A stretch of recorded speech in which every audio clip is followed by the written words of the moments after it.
Praise the lord. జనవరి 2వ తేదీ 2025. ఈరోజు దేవుని వాగ్దానము.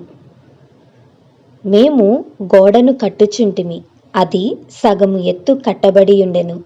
నెహెమ్యా గ్రంథము 4వ అధ్యాయం 6వ వచనం.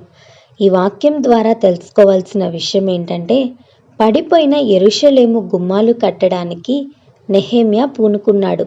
అదే విధముగా సాతాను చేత పడగొట్టబడిన జీవితాలను తిరిగి కట్టడానికి ఈ నూతన సంవత్సరంలో మన ప్రభువు సిద్ధంగా ఉన్నాడు. ఆనాడు యెరూషలేము గోడలను తిరిగి 52 రోజుల్లో నిర్మించటానికి దేవుడు నెహెమ్యాకు తోడై ఉన్నాడు. నెహెమ్యా ఎలాంటి జీవితం కలిగి ఉండటం వలన, ఎలాంటి లక్షణాలు కలిగి జీవించటం వలన దేవుడు తోడై ఉన్నాడో ఈరోజు మనం తెలుసుకుందాం.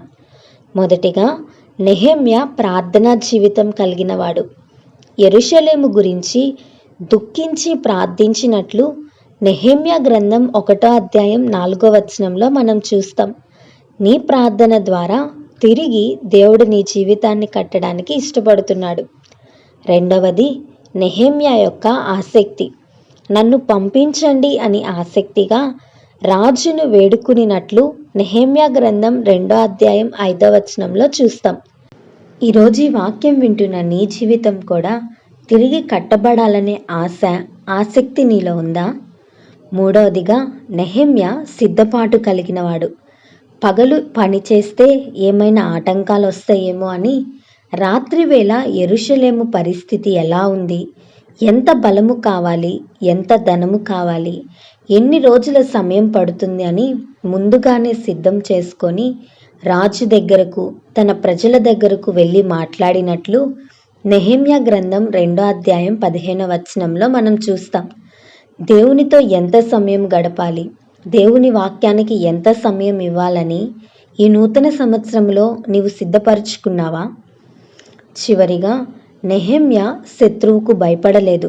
తిరిగి కడుతున్న సమయంలో ఎగతాళి చేసి మాట్లాడినట్లు మనం నెహెమ్యా గ్రంథం 2వ అధ్యాయం 19వ వచనంలో చూస్తాం. వారి మాటలకు నెహెమ్యా భయపడలేదు. నిన్ను ఎగతాళి చేస్తున్న వారి మాటలకు నీవు భయపడుతున్నావా?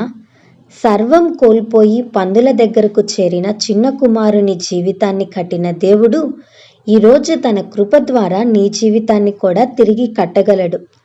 తిరిగి కట్టడానికి మన దేవుడు సమర్థుడు. ఈ నూతన సంవత్సరంలో నెహెమ్యాను పోలి జీవిద్దాం. తిరిగి మన జీవితాలను మనం కట్టుకుందాం. అట్టి కృప దేవుడు మనందరికీ దయచేయునుగాక. ఆమేన్. ఈ వీడియో మీకు దీవెనకరంగా, ఆశీర్వాదకరంగా అనిపించినట్లయితే లైక్ చేయండి, షేర్ చేయండి, కామెంట్ చేయండి, సబ్స్క్రైబ్ చేసుకోండి. God bless you.